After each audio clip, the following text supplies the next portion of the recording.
Witamy Państwo. Dzisiejsza presentacja working in batches, and I don't speak very much Polish, so I'm going to do the rest in English. You will probably appreciate that. So before we go, so maybe some people will, so this is the third time I'm here in Wrocław, and maybe some people were here last year when I talked about you shouldn't do things in loops, you should work with all data at once, work in sets. What I only touched a little tiny part of that presentation is that sometimes maybe you should not work with all data at once. Maybe you need to break it up in batches. And that is what I'm going to talk about today. And that is also, I should say, a more advanced topic. This is sort of when you've gone on in your SQL career, you come to these things. Before I go on, we have sponsors here. You all pay the price for the ticket, but without these sponsors, well, the ticket would have been even stiffer.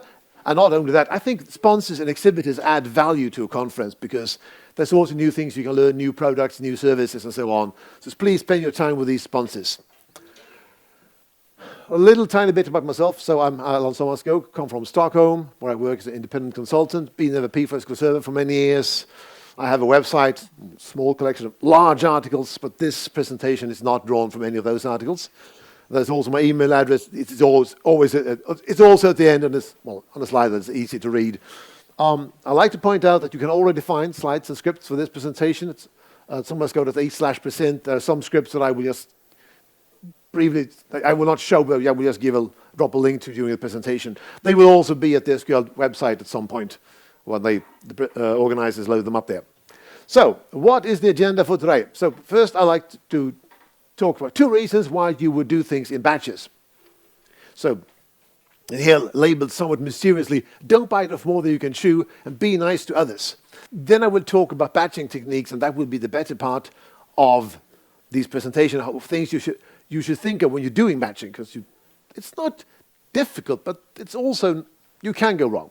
And then I will end by talking two more reasons why you would do batching.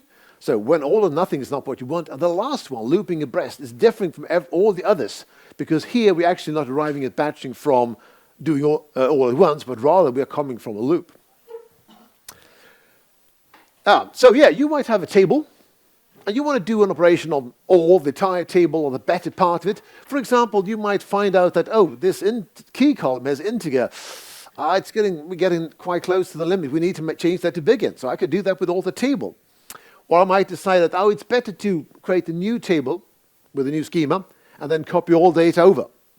Or it could be that I add just a simple new column to the table with all the table, which is nullable, so that's quick.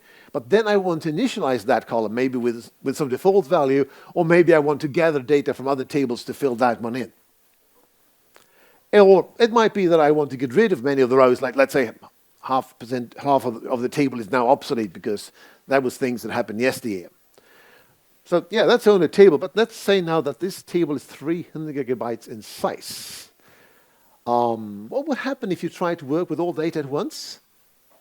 Well, actually, things could go just fine. It might work out just perfectly well. But it could also be that the log file starts to grow violently, and the DBA runs up from its desk and is shouting, "What is going on here with my server? You're crashing my server." Yeah, that could happen. Or it could be that tempdb starts to grow violently, either the data file or the log file, or both, because maybe your operation requires you to fill up a work table, a temp table, with 300 gigabytes of data. Or there are operators in your execution plan, sorts builds, hash builds, spool operators, etc., that takes up a lot of space. Another thing that may happen, maybe less common, but you could have a case, because if you're going to do that 300 gigabyte table all at once, everything has to go into memory, and maybe the memory is only like 64 gigabytes of RAM. Well, if it's only going to do it once, you just go in to memory, throw out everything else which is there, but then it's going to get out again. But now imagine that you will have to go back and forth here. Yeah, so data will have to be read from disk several times. That is going to be really bad in performance. And another thing to watch out for is that, halfway through, or maybe 70% through, you realize, wait a minute, this was the wrong thing. So you press the cancel button, but the rollback now takes a very long time.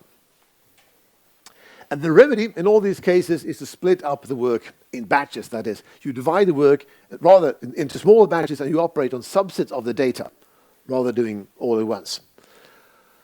And the batch size then should be small enough so you don't run into the problem on the previous slide. But at the same time, you should not make the batch size too small because the batching does add overhead, and the bigger the batch size you make it, the more efficient it will be until you run into the limits that I talked about. So what is then the right batch size? You might guess the answer. Of course, it depends. First of all, it depends on what the current size of your log and temp.db is. I mean, if you already have a 3 terabyte log file and a 3 terabyte temp.db, yeah, then you maybe don't have to do batching. Another thing to keep in mind, because people would typically want the number of, how many rows should there be in the batch? But it's not really the number of rows that matters, it's the number of bytes. Let's say you have, well, only 1 million rows in that table.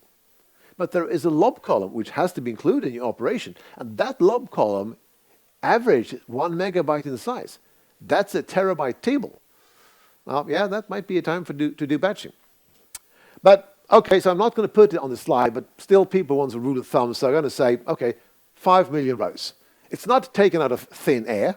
I did have a case a couple of years back where I wanted to change the scheme of a table, and I did not want to use all the table because I had non-nullable columns. It would have been taken forever. So I copied the data over, and I did do a test, and it's a fairly wide table. It was like 45, 50 columns, and no lob columns though.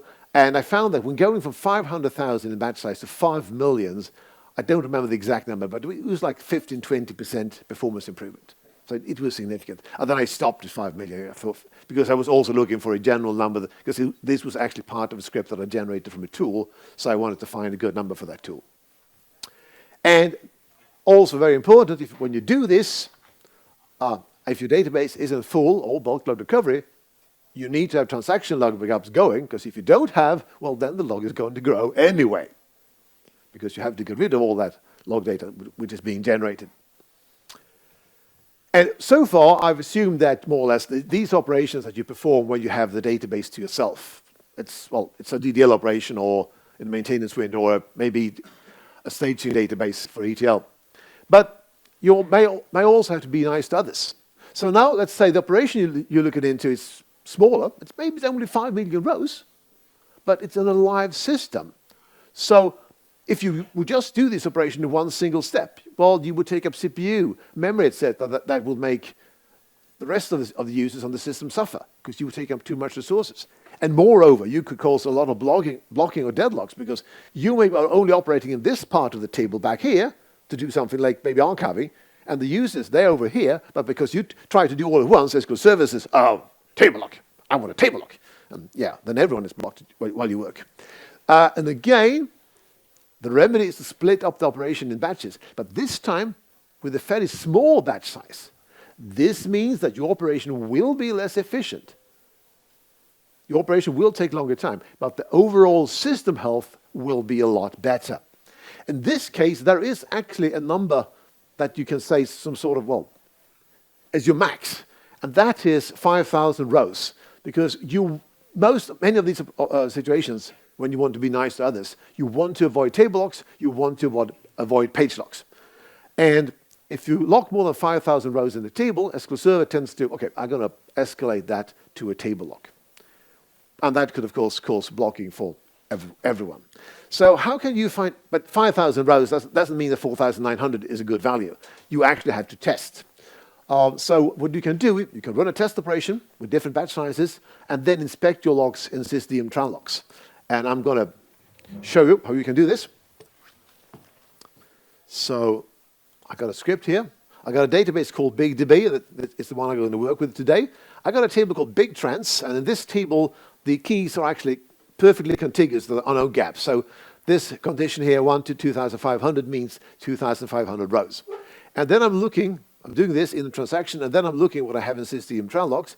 I'm looking at the resource type, which is telling what type of thing I'm locking. It's a database, an object, or a key, etc. The request mode, what type of lock. The resource associated entity ID, which, well, it's an ID for what I'm locking. That could be anything. And it could be an object ID, so in that case I get the name. And then I'm doing a count, so I'm doing aggregating this. So I'm running this. And you can see here, well, I got a couple of locks, and let's see, I need to scroll in so we can see the count as well. I get one lock in the database. I get 2 locks on 2 different keys, 2,000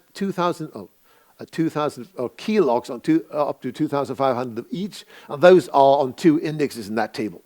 That's good, so I'm logging rows. That is what it means.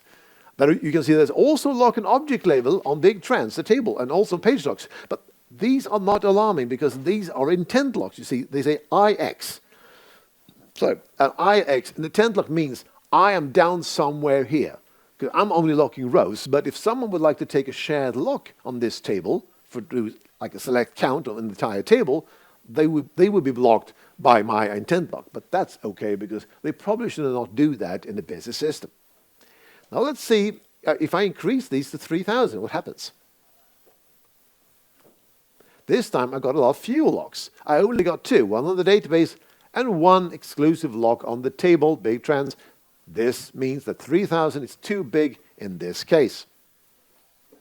So to summarize what I said, when you do this test, you should see X logs only on key and read resources, because those are on row. Key, that's an index key, and read, that is when you have a heap on the row itself, on the data page itself. If you see X log on object or page, that means that your batch size is too big or that your index is not good enough. That might be the case when you get page logs. But these IX logs, intent logs, they are okay because they are only telling I'm in here somewhere. So don't get alarmed by those. Now let's talk about how to implement batching.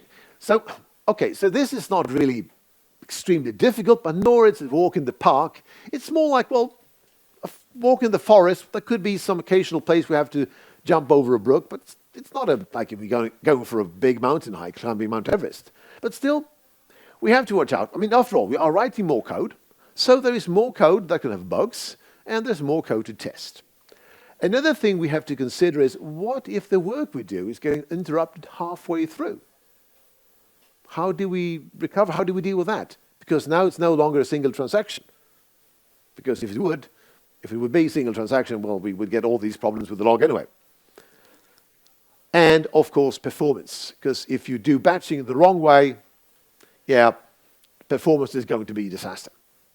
And I will talk about these things, well, in the reverse order that I have them on this slide. So let's start with looking at this procedure, purge all data. It's very simple.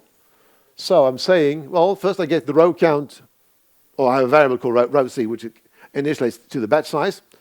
And then I keep on looping as long as I have that. I'm deleting full batches, and I do delete top batch size, where transaction date less than the purge date. Now is the question, is this, anyone who thinks that this is a good purging operation? No one?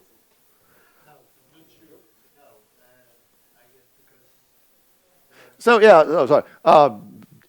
So no, anyone thinks no? Well, some people say no, yeah. Or is there another option? Of course there is. It depends.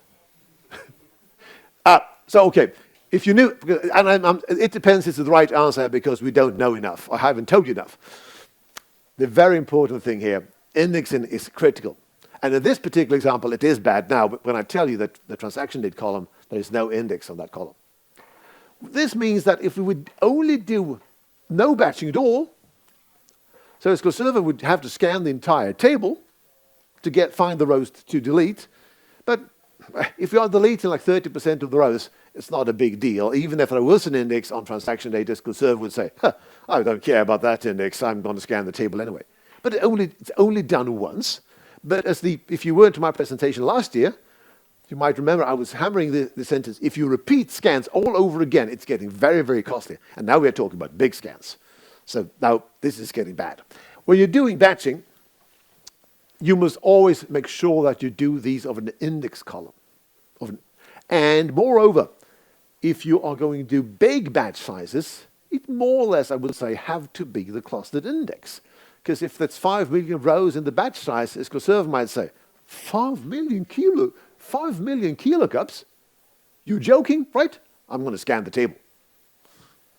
Well, of course, it's a choice it makes. But if you get for a smaller batch size, well, then a non-clustered index may work. Of course, there's still 5 million kilocubs, but done in portions. So It also, of course, depends on the context of our operation. If it's going to run as part of the application's daily work, of course, you will have to live with the indexes there are. If this is a one-off operation, it might pay off even to change even the clustered index. Of course, then rebuilding the clustered index and even doing it twice is going to, require quite some log space, at least if you are in full recovery. It may pay off. So before I go on, I'd like to talk about these two tables that are features in the next coming examples. So Big Trends has 31 million rows. It has 2.2 gigabytes of data. I've got this one from Adam Mechanics' web blog post. He has something he called Big Adventure Works. Took that table. It has 5 columns. There is a transaction ID, which is a primary key that is clustered. There is a product ID, which is a foreign key to another table. And there's 3 more columns. And there's also a non-clustered index, which is a little funky, but yeah. I'll blame that on Adam. So what I want to do here is I want to change the data type of all these columns except for the product ID, because, well, the transaction ID is an int, I think it should be big int, and the other 3 I can make them a little small and also make them non-nullable. So, of course, I can do that with all the table. And I do have a script here that I don't have the time to show you, and it's also a bit outside the scope for this presentation, but you can look at it. Where I did this, I had to run 4 all the table, all the column statements, which each of them has to rebuild the table because I'm changing the length, changing the size of a fixed length column. And that took 984 seconds and required 20 gigabytes of log space, or the log row with 20 gigabytes starting, I think, on 700 megabytes. So I'm thinking that maybe I should use this table new trans, which has the desired schema. The primary key is there with the right types of the columns. The primary key is in place, but the non-clustered index and the foreign key is not. So then I wrote a procedure that copied all data at once and also added the foreign key and non-clustered index to keep parity with the author table solution. That took 6 to 8 seconds, and the transaction log grew by 7 gigabytes. So now let's see if we can improve this by doing things in batches. And I like to talk about this, how you should write. This is a generic model for how you should write a batch loop. So I'm starting off here. First of all, I'm passing the batch size here as a parameter. That is not necessarily best practice. The reason all my procedures have the batch size as a parameter is simply that I ran a bunch of tests and I wanted to test different batch sizes. You might very well find that you prefer to hard code the value, and that might even be better. Anyway, so the first thing I do is I got 2 variables here, min ID and max ID, which will be my interval, and the min ID, and then I set that to the lowest transaction ID, and then, because you're going to see better, I'm just going to blow up the entire state of the slide. So then I keep on looping as long as my min ID is not null. Then I got this subquery here. I'm saying select the top batch size from Big Trans, where transaction ID is greater than the current min ID, and order, of course, by transaction ID as sending. So I'm getting all the transaction IDs for the next batch, and then I'm getting the max value of these. So now I have my interval, and I do simple, very plain copy, insert from select where transaction ID between these 2. And then I get the next min ID as the smallest transaction ID from Big Trans, which is greater than the current max ID. And then I end the loop, and then I also add, this case, the non-clustered index and the foreign key. Now, the interesting with this model here is that this is perfectly generic. It works for any data type. It works with strings, it works with dates, it works with GUIDs. It doesn't work with XML, but you can't index XML anyway, so it doesn't matter. And so for this table, you might think I could do this in a simpler way because the keys are contiguous. That's right. But this one also works on an ID column where there are larger gaps. If you would just simply increment, set the max ID as min ID plus batch size plus 1, or minus 1, well, that could be large gaps, so you might get a batch with only 5 rows. That's sort of bad. So this works, and even works if the leading column of the clustered index is non-unique to some extent, and I will return to that. Now, you might wonder, how does this actually perform? So I've got some data here. First of all these times include restoring the foreign key and non-clustered index. I made it that way to make it more comparable with a realistic operation, although that sort of waters down the ratios between the different strategies. So you can see here that using small batch size really gives quite a penalty. although we shall see later how actually we can improve that quite drastically. We can also see here, as long as I keep the batch size below up to 1 million, the log file does not grow, except actually for the smallest batch size, for reasons I don't really know. But for some reason it grows. Maybe it has to deal with when the checkpoint comes in, all that. And we can also see here, it's not very significant, but you can see there is a sweet spot for 1 million rows, and then it's slightly, well, hardly significant for 6 million rows, but it's clearly slower than doing all at once. And I would assume that the reason all at once is slower is simply because the transaction log has to grow, because you know, when the transaction log grows, it has to zero all the pages, and of course that takes time. Now, I need to add a disclaimer. This is a 2 gigabyte table, because, well, 300 gigabyte table on my laptop, and it would have exploded. And also it would have taken a lot more time to run the tests. And also if you tried this at home on your server or a bigger table, you might get some slightly different outcome. But so don't take these figures here as absolutely the truth, but it's sort of an indication of where we're heading. Now, there's one thing here which is quite important. Now, because the optimizer sees this, these min ID and max ID, they are local variables. So the optimizer does not know what they are and will have to make a blind assumption about the hit rate and say, I think 9%. At least that used to be what it made an assumption for a between clause. Now, let's say now that you are not only, and this can affect performance particularly if you are joining with other tables of any size, because this was a very simple case, but maybe you are changing the table in a way where you're getting in data from other tables. I did this recently for a client that I worked with for many years. So I had to change the calculation. I wanted more data on the table that I worked with. So I wrote, and my tool actually generated a batching script, and then I joined with some other tables. And, well, when I tested it, it worked fine because I only had, 20,000 rows in that table. But when they tested this, they sent out to a customer, and one customer took 12 hours, I think, in their test environment. Another customer, I think they gave up after 24 hours.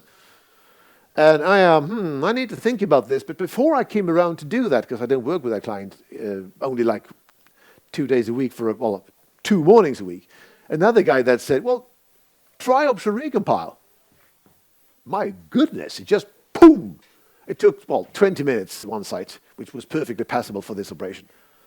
It just flew. Because now the optimizer knew exactly the length of the interval and could make a lot better choice for that join. Now, the drawback with using option recompile is that for smaller batch sizes, that could be quite a bit of an overhead. If you're going to process 5 million rows, that is probably going to take longer time than the compilation. But for a batch size of 1,000 rows, maybe the compilation takes just as long time as it doesn't do the insert, whatever it is. So then it will take double the time. So recompile is simple because you only just type option recompile at the end. But what also you can do is to push the batch, the operation, into an inner scope and make these intervals, make them parameters, so the optimizer can sniff the values and, okay, see the length of the first interval, and then that's probably good enough. And the way to do that, you could put it into an inner procedure, but in most cases, the simply is to wrap it in dynamic SQL like I've done here.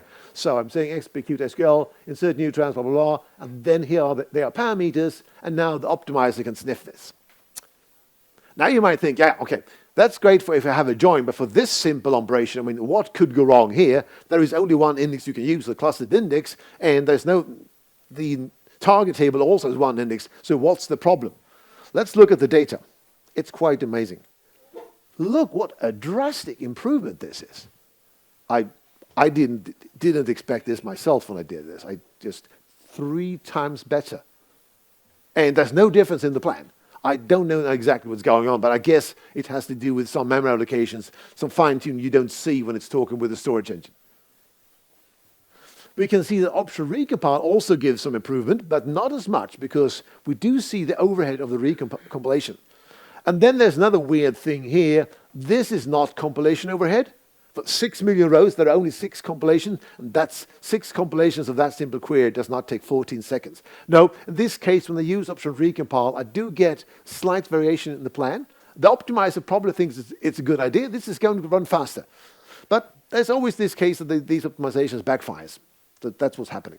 But that doesn't mean that in general the recompile is bad. It was bad in this particular example.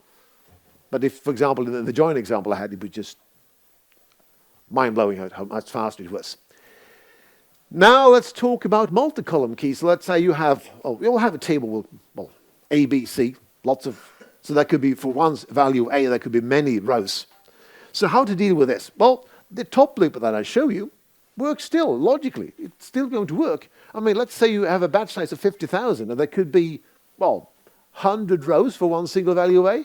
Well, you might get a batch that's 50,100 rows. Who cares? Not a problem. And I can tell you that you really want to stick to this pattern as far as possible, as long as it works out, because the alternatives are not really palatable.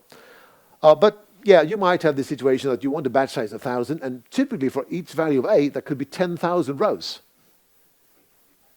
Not an occasional one, but lots of these 10,000 rows for the same value of A. Now, you will get batches of 11,000 rows, and you did not want to have table locks. So no, you will have to find a different solution. But you might think that, okay, but I could just rewrite that top loop and work with 2 variables and 2 columns. How difficult can it be? Answer, difficult. I wrote the code. And the first test, oh, wait a minute, I missed that part. I'm not going to show it, but it's included in the download. And my opinion is that it's too complex for my taste. So I rather would prefer to do an alternative, and it's like doing like this. So I set up a temp table here called batches, and the primary key is batch number, order ID, and product ID. Although, yeah, so I'm going to work with a table called big details, and it's an order details table. So the primary key of that table is order ID and product ID. And this particular table, I think there's most 600 products per order.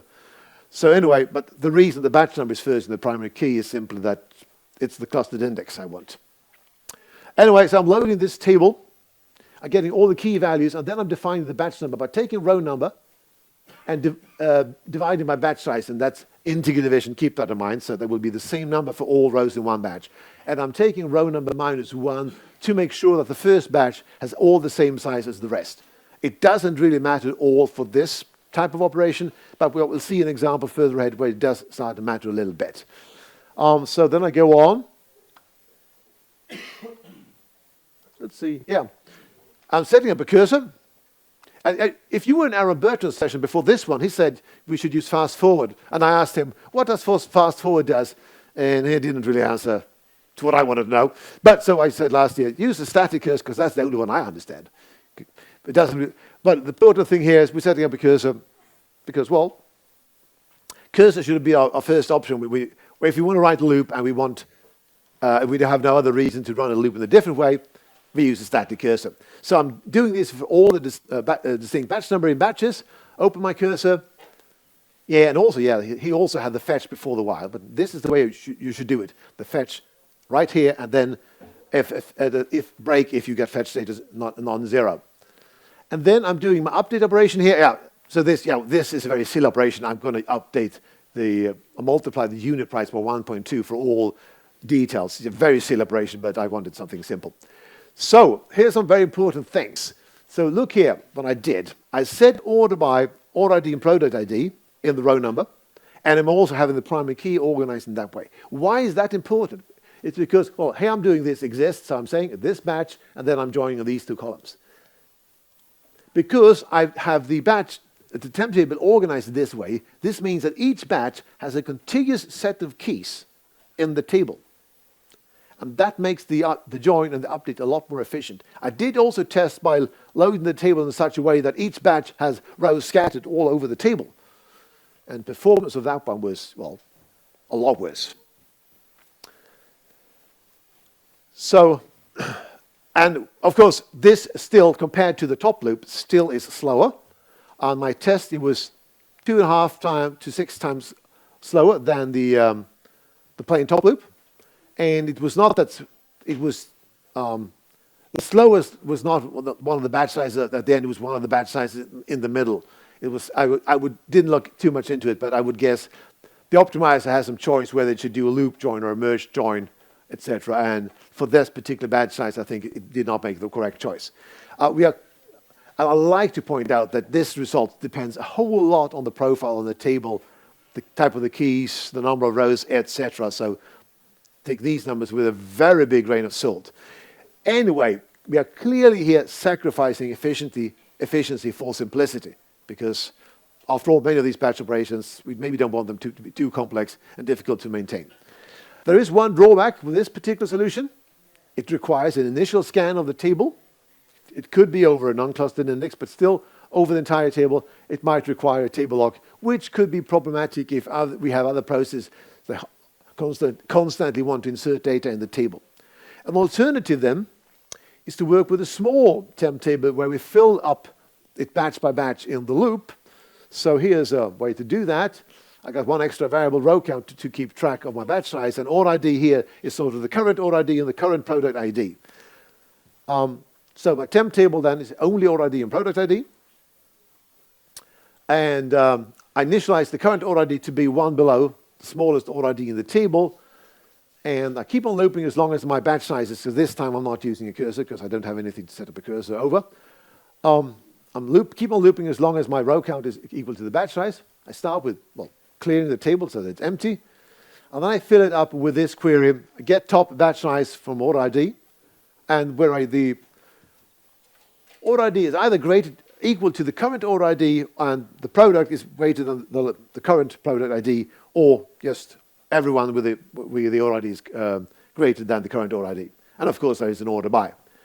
Then I do my, well, yeah, of course I capture the row count so I can use that in the while clause, and then I do my update, and then I'm going to, at the end I'm saying give me the last order and product in this particular batch, and then I can keep on looping. When I did this, yeah, first of all, this avoids the full scan of the table, yes, so that could be good. We want to be nice to others. So I expected this to be maybe slightly faster than the big table because I did not have that initial scan. But it turned out that, well, for some batch sizes, it was faster. For others, it was slower. There was not really a clear verdict. But again, this depends a whole lot on the profile of the table. So if you want to do this yourself, you have to, well, you're making the choice yourself on your tables. Please make your own tests. I got more scripts, examples how to do this, with full examples of these procedures and a few more. And this script here, I'm not going to show you. And there's also that script at the end, my performance data, the tests I got for whatever they're worth.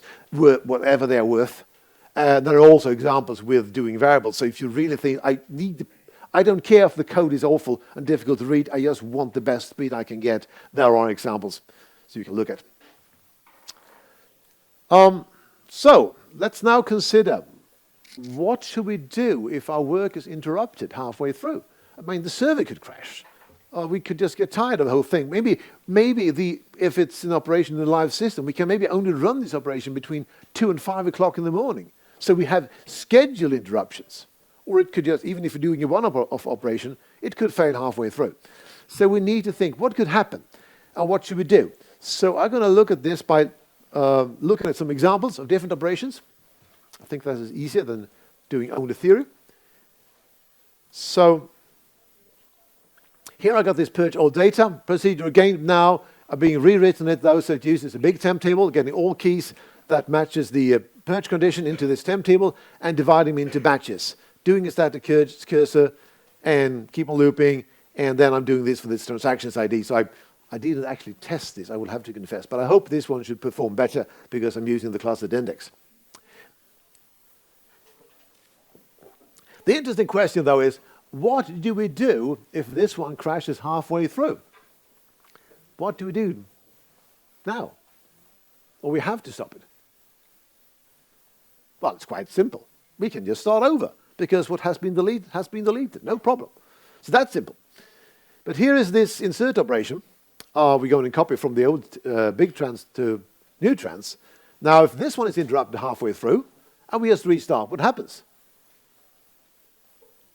Everyone say after me, please, primary key violation, because it will start from 1. That's bad.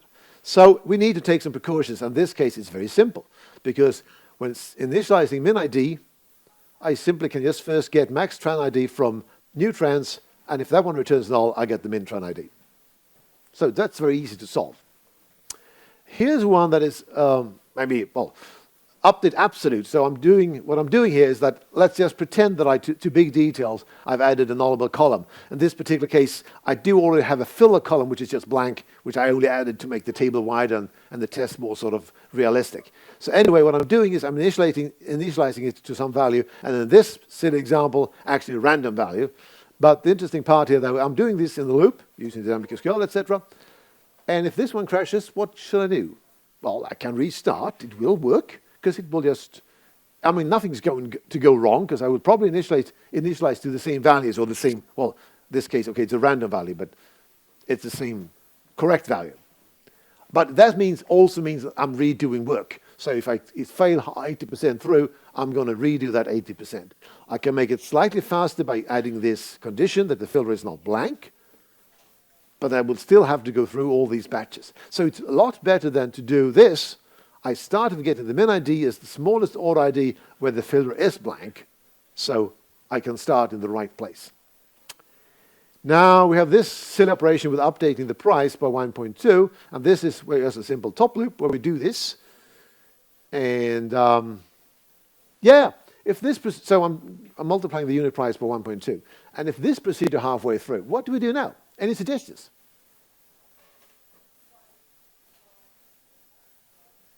Well, that's about only one choice. Restore or back up. Unless we are very, very clever, can figure out exactly where we stopped by looking at the values and saying, well, yeah, I recognize the price of that product. Yeah, that's the old one. Oh, this is a new one. Yeah, okay, so this, no. So clearly here we need something better. And here we need to add some more heavy-duty stuff. So here's a better solution, a solution that works. So I add a temporary table, so to speak, or, well, sort of temporary table. It's a table in my database. It has to be in my database because it must survive server crashes. But I put it in the guest schema because, well, since it's a sort of, I only use it for this procedure. When this procedure eventually has completed, I can drop it. So that's why I put it in the guest schema. The guest schema is always there. You can't drop the guest schema, but you don't have to do it that way. It's just, I'm just trying to be fancy. So anyway, well, it's one column table, one row, and where I add the current last ID, and I initialize this to the smallest order ID minus 1. And then I start the loop, getting the last ID plus 1 from this table, keep on looping as long as I have a min ID. This is my top thing, and then I have a transaction updating it and setting last ID to the current max ID. So now if I'm interrupted, I will get the ID and keep on start where I was. And at the end, when I come here, I can just drop that table. Now let's go back and look at this a little more. So we did this thing here. So I did get this one. And of course that works, but it does mean that I have to scan the table. If I know that I will actually be restarted many times because I can only do this in a certain time window, maybe it's better to also here add a table to keep track where I am so I can start more efficiently. And we can also do this on the purge, if you think of it. The one problem with the purge is that I have to fill up the temp table again, which may or may not be a big deal, but if I'm going to know that I can only run between 2 and 5 o'clock in the morning, maybe I should make this a permanent table instead that I keep on looping over, and then when it's empty, maybe I should restart, reload it with a new purge date, and so on. So, summarize the strategies we can take if work is interrupted. Well, in some cases, we can just ignore and start over. That works very well for a pure purge operation, and also if we're doing absolute updates where we get the same results. In some cases, there might be logic in our operation to find out where we were. For instance, finding the last row we inserted. But it could also be that, well, let's say we might maybe log into a table where we are, and we have to do that anyway, because we want to keep track of what we have processed. But we may also need to add a help table to track where we are, so that cannot be intended to be. But if we do not think of this, and we don't really understand what the operation is doing, well, there's only one choice left. Restore backup. Not a very good choice. You don't want to be there. Yeah, then the risk for bugs. So yeah, as I said, this is not extremely difficult, but still, if you're coding half asleep like this, you could introduce bugs. And so you, might skip a row between each batch, or maybe you process the same row in 2 batches, or you might miss the last 2 rows. So I recommend that you test with a small data set, with small batch sizes, so that it does not take too much time. And then, let's say you set up the batch size that the last batch will be just almost full, just missing 1 row, or exactly full. Or maybe the last batch will just be a single row, and then make sure that you get correct results. You process all rows exactly once, and so on. Of course, also reviewing code is important. Maybe ask a colleague to review your code. And if possible, you can add assertions. So if you, for example, doing this copying from one table to another, well, add a check with select count. Did I get the same number of rows as I had in the original table? And, well, of course, you also need to test for performance. The problem here, though, you really want to get optimal performance, you will have to spend a long time if you're going to do this operation on a 300 gigabyte table, because you basically have to do restore for every new test. So in most cases, it's not simply viable. You will have to more or less go by gut feeling, saying, yeah, I think this is a good choice, a good enough choice. And then, of course, you have to test that choice, so you make sure that you don't run into troubles. And when you test, well, I recommend that you try to get a copy of your production database and make sure that you have the same settings. First of all, for the recovery model, if the database have full recovery, don't run with simple, because that's, for example, affects a whole lot about how the transaction log grows. And of course, keep transaction log backups going. Also, things like snapshot, read committed snapshot affects performance because they cause a lot more I/O. And a little warning here, if you've got the database in production in the availability group with a read-only secondary, it may not be configured explicitly for snapshot, but because of the read-only secondary, it will be a snapshot database in practice. And that has a big, I found out when testing that did actually quite some impact on performance. Also in SQL 2019, there is a new feature, accelerated data recovery. The great thing with accelerated data recovery is that it reduces the log growth quite a bit. When I did that on the author table operation, I tested that. It took actually twice the time, but the transaction log didn't even grow by gigabytes. So it almost was a really great thing to do that. But there's also one thing, you should have the same setting. And of course, all other things like available memory, the same sort of SAN, etc. But that applies to any performance test you want to do, because if you do have one scenario in test and a different environment in production, you can get really nasty surprises.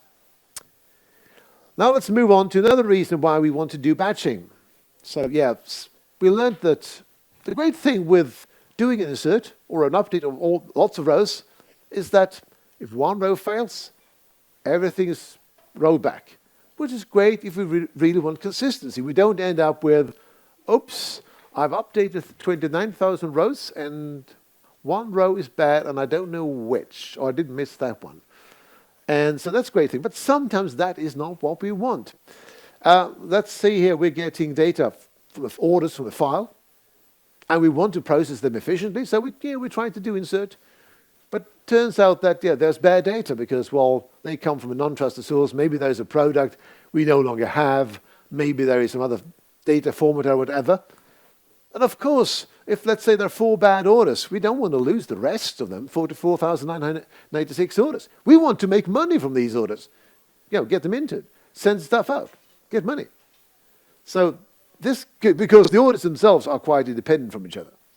So, of course, we could do this with a simple loop take one order at a time. We can do that, but that's inefficient. We don't like that. So what we can do here is we can use batching. We divide the input into batches, and then we would trap the error. Oh, okay, this batch had a problem, there was an error. Then we redivide that batch into smaller batch sizes. And eventually, when we trap a new error again, we will come down to a batch size of 1. So, there will be orders, we will process one at a time, but a lot fewer. So this can make things more efficient. Now, what is then the best batch size? That depends a whole lot with how common errors are. Let's say if we expect every 100 orders to have problems, it's probably not worth doing this at all. But let's say it's just every 1 million row that we have a problem. It's very rare.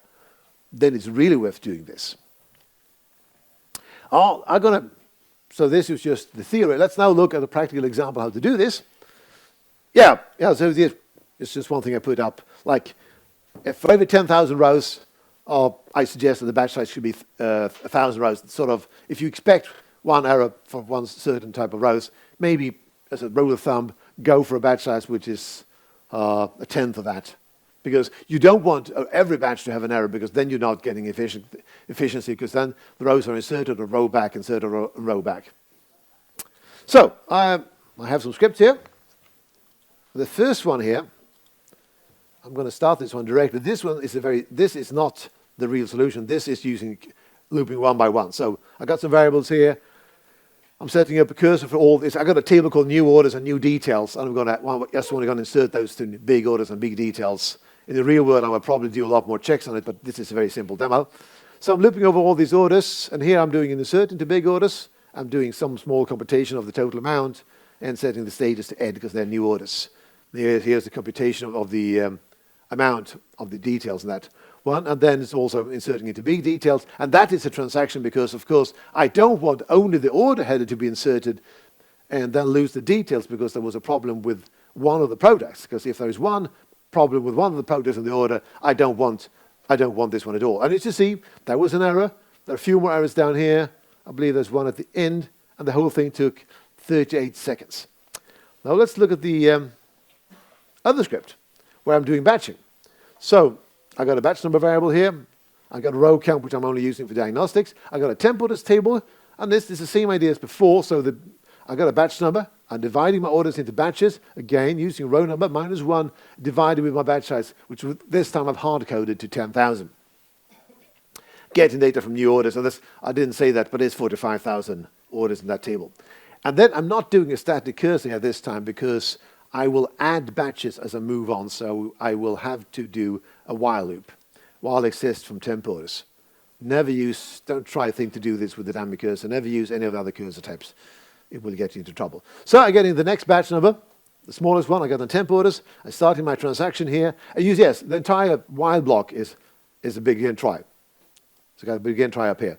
So inserting into big orders for this batch, you see here, where batch number equals a batch number, getting the row count only for diagnostics, and printing out that I processed this batch, deleting this batch from the temp table, so I don't get it again. And if there is an error, I fall down to the catch handler. I forgot to show this one over here because it completed faster than I spoke. Anyway, so what I'm doing here is I'm raising an error if the log failed. In the real world example, I would probably log it to a table because I don't want a calling procedure to trap this error so my loop would be interrupted. And there was also some diagnostics there. And it's the same thing here, but I'm doing this one is more versatile. I'm getting the current batch size here for this batch, and if this batch size is bigger than 1, I will redivide. I'm computing the new batch size as basically dividing by 100, but I'm taking -1 and adding 1 because obviously I don't want a batch size of 0. That would be a really silly thing. And then I'm just putting out a diagnostic message that I've done this. It's not an error, I'm just doing raise error with no weight, so I get the messages directly. And then I'm doing the update of the temp orders table. This one may confuse some people if you've never seen this. I'm first setting up a CT where I'm computing the new batch number by taking, again, I'm numbering the orders in this batch, taking -1, because I didn't want the first batch to be 9,990 orders. That gives somewhat funky results. I want really all batches to be the same size except for the last one.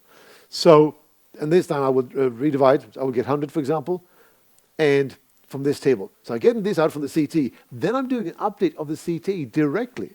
I'm not rejoining back to temp. I don't update in temp orders. I'm joining back to the CT. I don't have to do that. This looks very strange and weird when you see it the first time, but it's really, really nice and really efficient. And I set the batch number equal to the new batch number plus the current max in the table. And if I had a batch size of 1, well, then it was really an error. And I'm just producing out the error messages. And again, in a real-world example, I will log to a table. So let's run this and see how long time this takes. And we can see here, this one went good, this one failed, this one had problems, this one went good, this one failed, and this one, now we're down to 100. This one again had a problem, so it was redivided to 1. And then it goes on, lots of 100-sized batches here. There was one more that was redivided, and one more that was redivided. And then we get it down to the 50-row batches, because the last batch is smaller. And then we get down to the 1-row batches. There was one that had a problem again. And then we should see an error down here. There's one that has an error. The insert statement conflicted with a foreign key product. So that was a bad product ID. And there's a few others, I think some are not null errors. And it keeps on, there's another one more. It's also foreign key. And I think there's no one. Yeah, there's the one at the end. There is a not null column, no required date.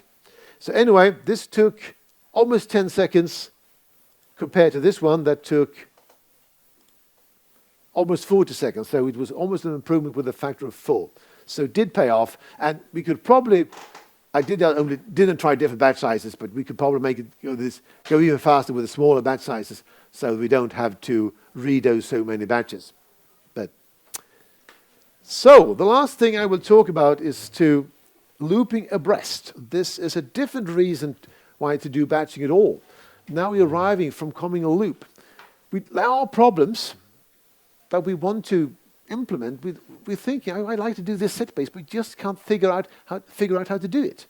It just seems difficult, and we can't get hold of Itzig Megan. It's not in town these days. So we can't figure this out. Or we can think of a solution, but it's just inefficient. A classic example of this is up to SQL 2008, if we want to compute running sum. It was quite easy to write a set-based statement. But the performance was proportional to the square number of rows, so it was really awful. Now, one thing which is common for these type of problems is that they actually can be solved with a single pass over the data. It's very easy to understand that if we just thinking if we would do this with pen and paper. We just can do this with a single pass over the data. But we can't, there's no way we can express this for the optimizer. Well, maybe writing a recursive CT, but that doesn't count, I think. So we've realized then to compute the result for a single customer or whatever we have in our database, we do need to write a loop for that customer. We need to write a loop to do that. But does that mean we also have to loop and take one customer one by one? No. We can loop over them abreast. We can first process the first row for all customers, then process the second row for all customers, and then the third row for all customers, like this, in batches. So, here I got a problem. Before I go to the demo, I'd like to introduce you to the Christmas presents problem. So, in big debate, a big orders table, so every time a customer has bought for more than 1 million, they are entitled to get a Christmas present. And if it was just that simple, then we could just do running sum. But there is a twist. Once they got past the limit, the excess amount in that order doesn't count. So let's say a customer has bought for 950,000 already, and now placing an order for 100,000. Now the customer is now entitled for a Christmas present, but for the next Christmas present, he starts on 0, not 50,000. Try to write that in the set-based statements. I haven't been able to, but I didn't try really hard because I wanted a demo for this particular problem solving. And also another twist is that we can't earn more than 10 Christmas presents, so then we can stop. So here is first a solution where I do this with a plain loop over all the customers. So I've got some variables here which are constants. The current year I'm doing this for, the 1 million limit, the max presence limit, 10. And there's some loop variables, the current customer, the current amount of the current order, the cumulated sum for that customer, and the number of presents this customer has assembled. And here's a variable to monitor the performance when I started and how long it has been running. And here's a temp table where I track simply how many presents did each customer get. So I set up a cursor for all customers that have orders in this year. Simply distinct cursor. And then I do initiate this accumulating sum of the number of presents for this customer. And here I'm doing a nested cursor for this particular customer, order by order date and order ID. And all I need to know is the total amount for that order. So I'm getting that order amount, and then I'm adding that to the accumulating sum. Did I get past the Christmas limit? Yeah, if I did, well, reset that one to 0. And if did I get past, or did I reach the max? In that case, I can break. No reason to continue. This customer is getting 10 presents, and that's it. I deallocate that cursor, and if I did get any presents at all, I add that to the temp table. And that's the end of the cursor, or the outer cursor. And then how long time did this take? And I'm presenting here how many presents and how long time did it take. And there's more data about for each customer, how much orders did they get, and so on. So I'm running this.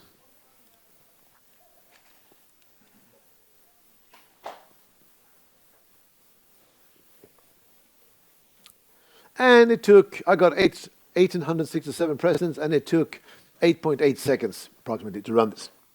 Now let's look at the looping abreast solution. see if this one goes faster. So again, the year, the Christmas limit, and the max presents. But you see there's fewer variables because here's also the start time to MS. But here is a batches table. I've got a batch number, a custom ID, and also the order amount because I want that information from that order. And the primary key here is batch number and custom ID. And in difference to the previous table, the batch number is really part of the key because a single batch must contain exactly one instance of each customer. And then I fill up my batches table by getting the custom ID, the total amount from that order in this year, and I'm doing a petition by order, custom ID, and order by order date, order ID. So I'm now numbering the orders for all customers during the year.